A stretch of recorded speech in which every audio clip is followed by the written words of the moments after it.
Hello and welcome back to the History 2020 lecture series here at East Tennessee State University. In the lecture today, I want to talk to you about a broad and far-reaching reform movement which began in the early 20th century. It's called the Progressive Movement. Specifically in this lecture, we will look at what was progressivism and how did the movement begin, and what did the reformers set out to achieve. We'll also look at the rise of professionalism, which constituted a new middle class, and their role in the reform movement. We will also examine the changing role of women and their influence on progressivism. Also, we'll look at the role of journalists and how they played into the reform movement. Finally, we'll discuss efforts of humanitarian and political reforms. Before the end of the 19th century, many Americans had become convinced that rapid changes in their society as a result of industrialization, urbanization, and immigration had created some intolerable problems. During the 1890s, the United States had endured economic depression, labor violence, political upheaval, and foreign entanglements. Additionally, great numbers of Americans continued to suffer from poverty and disease. Business and politics seemed to be out of control. Tensions created by urbanization and industrialization fragmented society into conflicting interest groups. Out of these concerns, a complex reform movement emerged, one that sought to restore American society, values, and institutions. By the early 20th century, this reform movement was known as Progressivism, and from 1900 to 1920, these reformers were dynamic and an influential force in American politics and culture. Yet there were many sources for this impulse toward reform. Progressivism, keep in mind, was not a single reform movement, but a multifaceted one that was made up of a spirit of discontent with the status quo. Industrial capitalism had introduced unparalleled productivity with an abundance of consumer goods. Yet at the same time, it brought overproduction, domineering monopolies, labor strife, and the destruction of natural resources. Growing cities assisted with the distribution of goods and services, but also bred poverty, disease, and crime. The Depression of the 1890s forced leading citizens to realize what many working-class Americans had already come to understand. America's central promise of equal opportunity was somewhat elusive. Reformers organized around three main goals. First, they sought to end abuses of power. Progressives broadened their offensive to make such things as the regulation of businesses and consumer rights compelling issues. Second, they wished to replace corrupt power with humane institutions. They abandoned social Darwinism concepts that hard work and good character guaranteed success and that the poor were to blame for their own conditions. Instead, progressives acknowledged that society had a responsibility to improve individual lives. They believed that government must protect the common good and elevate public interest above self-interest. Third, progressives wanted to establish bureaus of experts who could help promote social and economic order. Progressives advocated expertise and planning to achieve economic, social, and political efficiency. Progressives had a faith in humanity's ability to create a better world. They believed in progress, hence their name. The movement was a response to vast changes that had overwhelmed an older America. Progressives will grapple with a new America of corporations, factories, cities, and immigrants. In contrast to the rural populist, progressives concentrated on the social effects of the new urban industrial order. As a movement, progressives began with communities, cities, and states, with many different local efforts to improve the working of society. Gradually, these efforts began to become national efforts, and the federal government itself became a spearhead of progressive reform. By the time America entered the First World War, the federal government, which had exercised very limited powers prior to the 20th century, had greatly expanded its role in American life. So let's take a closer look at the progressives and their ideas. The late 19th century saw a dramatic expansion in the number of Americans engaged in administrative and professional tasks. Professions such as law, medicine, religion, business, teaching, and social work were the source of much of the leadership of the progressive movement. For instance, from 1900 to 1920, the white-collar workforce grew from 5 million to over 10 million. This constituted more than double the growth rate of the labor force as a whole. By the turn of the century, those performing these services had come to constitute a distinct social group, a new middle class, whose members did not derive their status from birth or inherited wealth.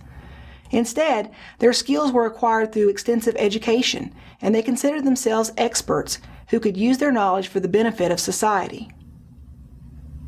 Progressivism fed on an organizational impulse that encouraged people to join forces, share information, and solve problems.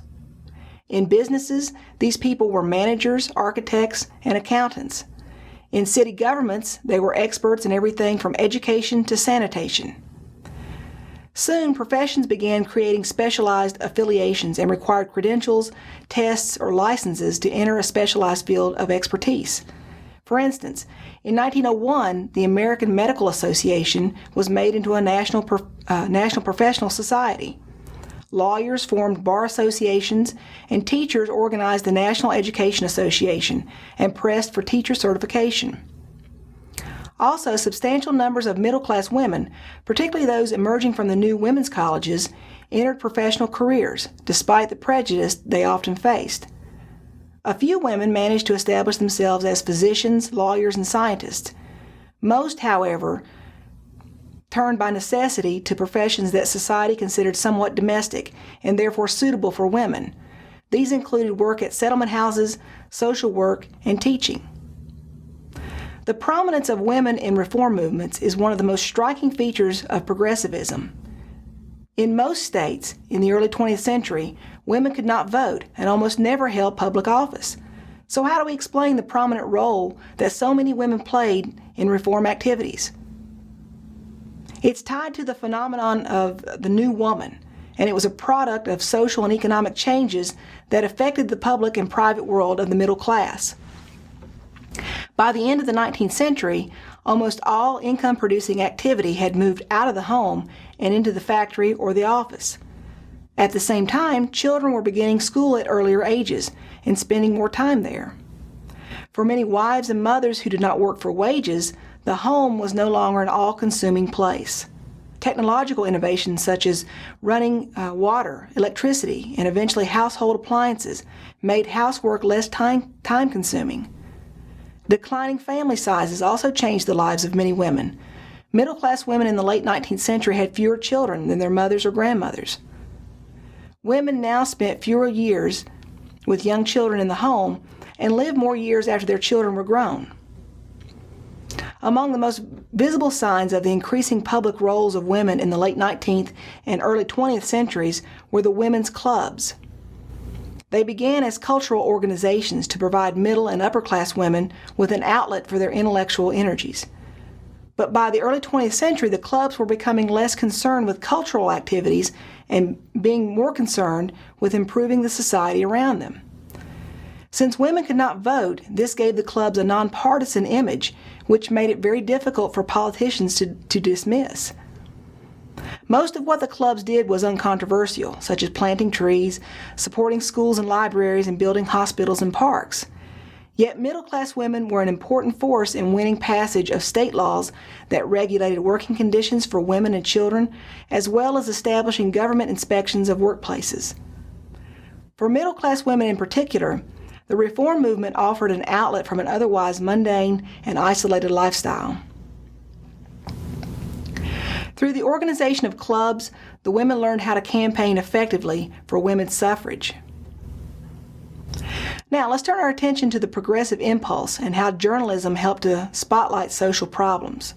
Progressive reformers believed that if the unknowing people of America were informed of the problems in society, they would become outraged and demand solutions.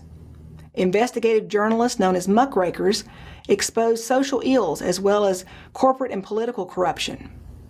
They wrote about issues such as slum conditions, unsafe working conditions, child labor, corporate abuses, municipal corruption. These were just a few of the complex issues on which muckrakers reported in order to raise public awareness. Theodore Roosevelt gave them their name, saying the journalists were, quote, often indispensable to society, but only if they know when to stop raking the muck. By writing exposés of social ills in newspapers and magazines, the muckrakers gave journalism a new social purpose. a political voice simply beyond endorsing one party over another. Magazines like McClure's and Collier's published the articles which stirred the reform energy. These magazines had a wide circulation and were very popular with the middle class. Articles about problems of corporate monopolies and corrupt political machines, as well as the revelation of appalling living and working conditions experienced by the working classes, caught the attention of the American public. For instance, journalist Lincoln Steffens began an expose in 1902 with a McClure's article documenting municipal corruption in St. Louis. Steffens also wrote about Cincinnati, Minneapolis, Cleveland, Chicago, New York, and Philadelphia. Eventually, his articles on municipal corruption were published into a book called The Shame of the Cities. Other magazine exposés, which later appeared in books, included Ida Tarbell's History of the Standard Oil Company, published in 1904. Her revelations of corporate abuse helped lead to the dismantling of this huge monopoly. Also, Upton Sinclair's book, The Jungle, published in 1906, revealed the unsanitary conditions of the meatpacking industry, leading to the passage of some of the first consumer protection laws. Artists and photographers also played a role as well.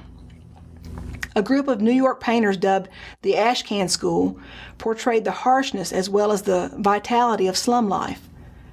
Photographer Louis Hine, working for the National Child Labor Committee, captured images of child workers with worn expressions.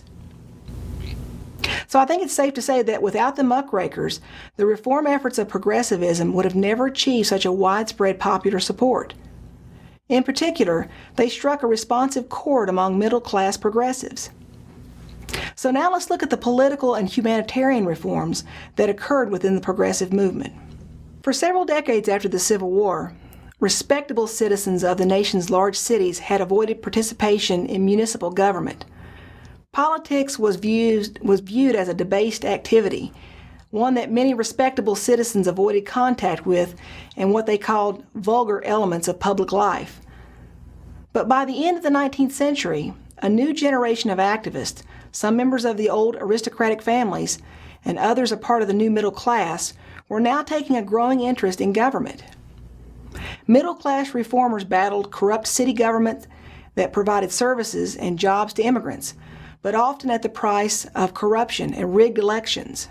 Urban political reformers began to probe into the roots of municipal government, including private monopolies that ran municipal water, gas, electricity, and transit systems.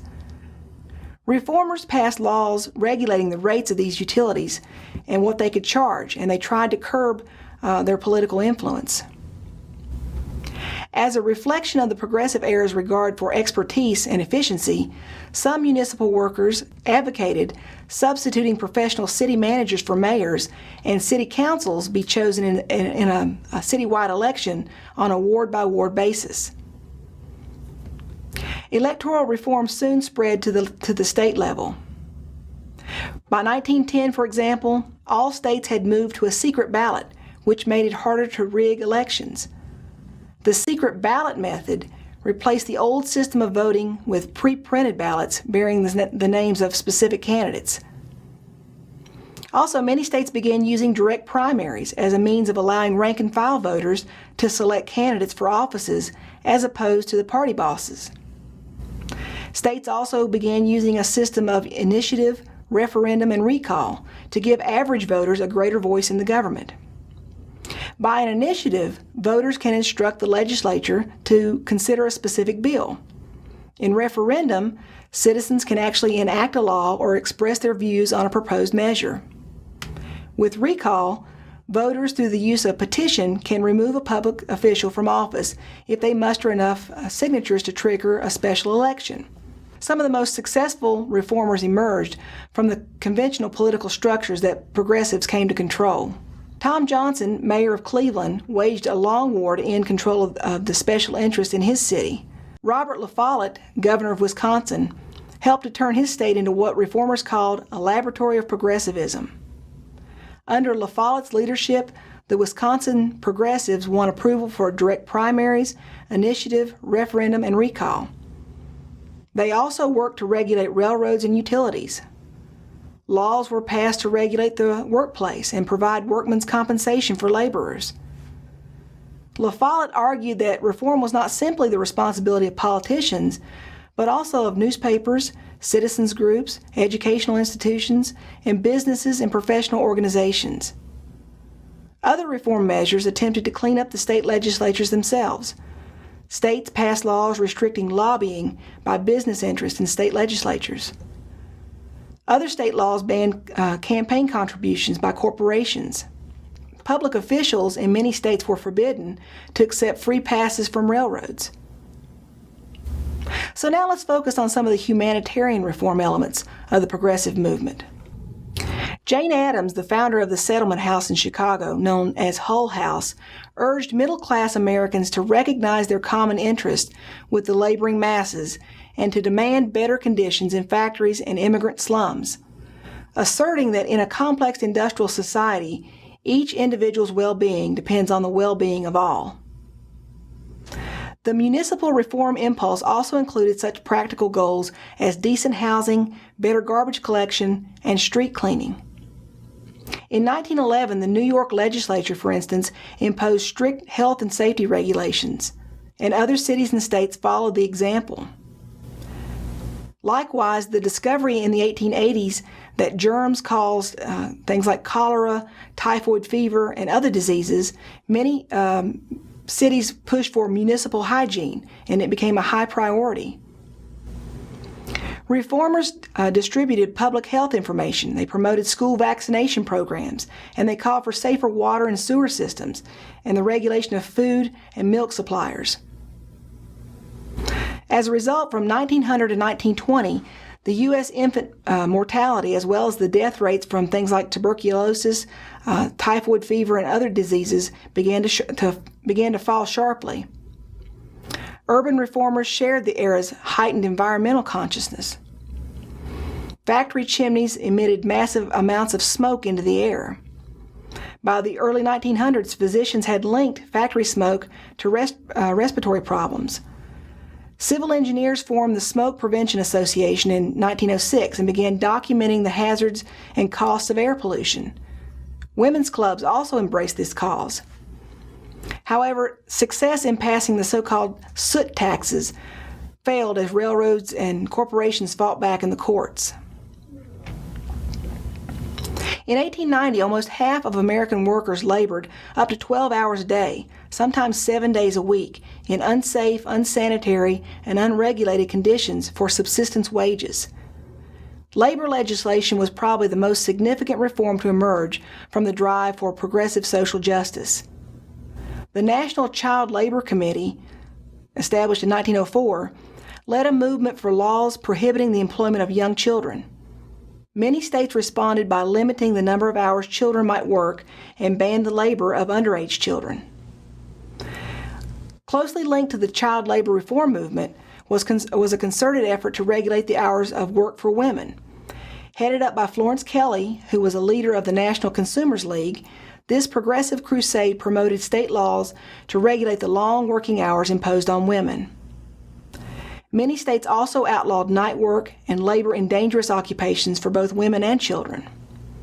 However, numerous exemptions and inadequate enforcement often nullified the intent of these laws. The Supreme Court pursued an inconsistent course in ruling on state labor laws. In Lochner v. New York in 1905, the court violated a 10-hour workday law because it violated workers' liberty of contract to accept any job they wanted, no matter how bad the working conditions or how bad the pay was. Yet in Mueller v. Oregon in 1908, the court upheld a 10-hour workday for women, largely based on the sociological data regarding the effects of long hours on the health and morals of women. Finally, in Bunting v. Oregon in 1917, the court accepted a maximum 10-hour day for both men and women. Legislation to protect workers against avoidable accidents gained much strength from disasters such as the March 25, 1911 fire at the Triangle Shirtwaist Factory in New York City. 146 of the 850 workers died in the fire. Most of the workers who died were women in their teens, almost all of whom were Jewish or Italian immigrants. Escape routes were limited because the owner kept the stairway door locked in order to prevent theft. Workers trapped on the 3 upper floors of the 10-story building either died in the fire or jumped to their deaths. The fire served as a catalyst for progressive reform. A state commission investigated the fire, and new city and state laws and regulations were implemented, and many other states adopted these regulations. Like many progressive reforms, the crusade for workplace safety relied on expert research. For instance, bacteriologist Alice Hamilton, a pioneer in the new field of industrial hygiene, reported on lead poisoning among industrial workers in 1910. Later, as she worked for the U.S. Bureau of Labor, Hamilton publicized other work-related medical hazards. Early 20th century cities offered fun and diversion with their department stores, vaudeville shows, music halls, and amusement parks. While most of these were respectable, some vaudeville shows featured bawdy routines full of sexual innuendo. Likewise, amusement parks like New York City's Coney Island offered families escape from tenement life, and it also gave female workers an opportunity to socialize with friends and maybe meet with young men. These diversions, which eased city life for the poor, struck some middle-class reformers as moral traps, as dangerous as the physical hazards of the factory. Many feared immorality and disorder, and therefore reformers campaigned to regulate amusement parks, dance halls, movie theaters, all of which they saw as, quote, dens of vice. Middle-class women's groups such as the Women's Christian Temperance Union, founded in 1874, fanned out in mass numbers to address all these social ills. Frances Willard, an outspoken president of the WCTU, believed that all social problems were interconnected and that most of them resulted from alcohol abuse. Additionally, the WCTU took aim at prostitution and tried to reform the cities. Novels, films, and magazine articles warned of kidnapped farm girls forced into a life of prostitution. The Mann Act, passed in 1910, made it illegal to transport a woman across the state line for, quote, immoral purposes. Reformers shut down the prostitution or red light districts in cities such as Chicago and New Orleans. Temperance had long been a part of America's reform agenda in the way of urging individuals to give up drinking, but reformers' objectives changed during the Progressive era. The Anti-Saloon League, founded in 1895, called for a legislative ban on the sale of alcoholic beverages. The ASL, in typical progressive fashion, offers statistics documenting alcohol's role in many social problems. As churches and temperance groups worked for prohibition at the municipal, county, and state levels, the ASL worked more toward national prohibition. Progressive reformers would finally achieve this goal with an amendment to the Constitution. Reformers also targeted drug abuse. Physicians and patent medicine peddlers and other groups freely prescribed or sold opium and or its derivatives of morphine and heroin. Congress in 1914 finally passed the Harrison Act, which banned the distribution of heroin, morphine, cocaine, and other addictive drugs except by licensed physicians or pharmacists. Progressive incentives at the local, state, and national levels reshaped the country. In a burst of reform, people built playgrounds, regulated businesses, improved workplace safety, and reformed political systems. With the rise of the professions, many believed they could make a difference in society. The reform movement that began at the grassroots level spread to the national level, beginning with the administration of Theodore Roosevelt. While Roosevelt's successor, William Howard Taft, was more of a conservative, progressivism returned to the White House with the election of Woodrow Wilson in 1912.